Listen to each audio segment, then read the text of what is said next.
Yes, please. Yes, the ladies, please. Yeah. So this is a question on behalf of some of my friends. They say that it's all right. The women know their responsibilities at home to look after their house, do all the work, bear children, look after them.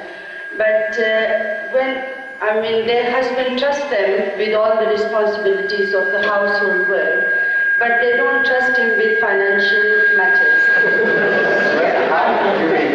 So could I just explain it to you? Yes. They say... If it is a particular complaint, no, committee to writing and send it to me. I'll speak to the gentleman concerned. So this is not my personal complaint. Alhamdulillah. No, but somebody else's personal complaint conveyed to you. Isn't that right?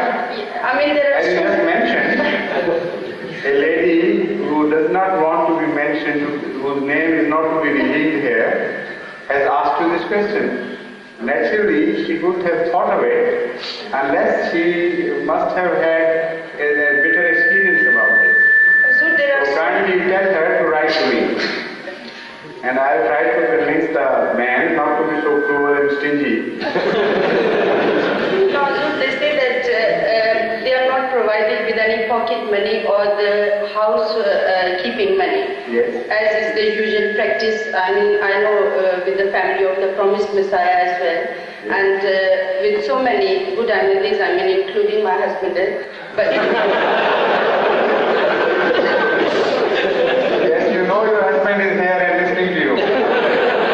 That is obvious. No, I know you as a father is here, so I am not afraid of anyone.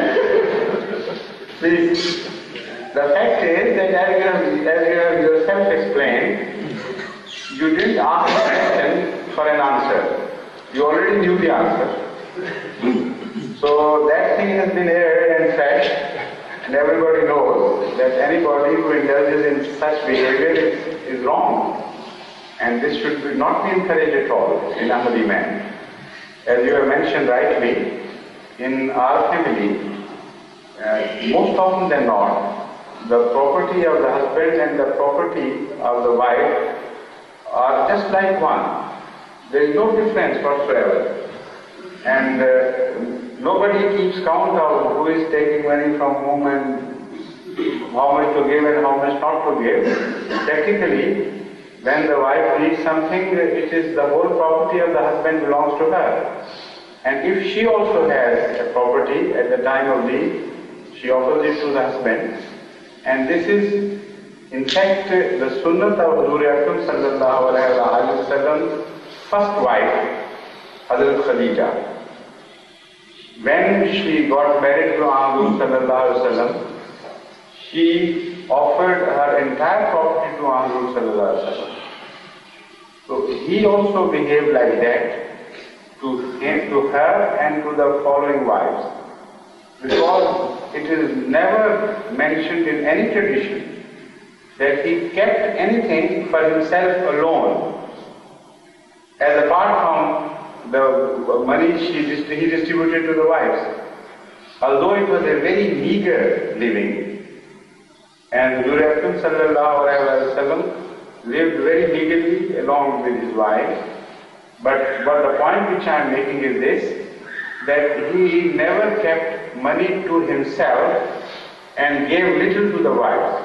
That situation never arose. Whatever he had, that is obvious that he gave it to the poor and others, but never keep things from his wives. So that sunnah is from both sides, from the wife's side as well as from the side of Huzur Akram sallallahu alaihi wasallam. And this is the ideal home. No better home can be conceived in any country, in any situation, than this home, which the style of which we learn from Huzur sallallahu alaihi wasallam.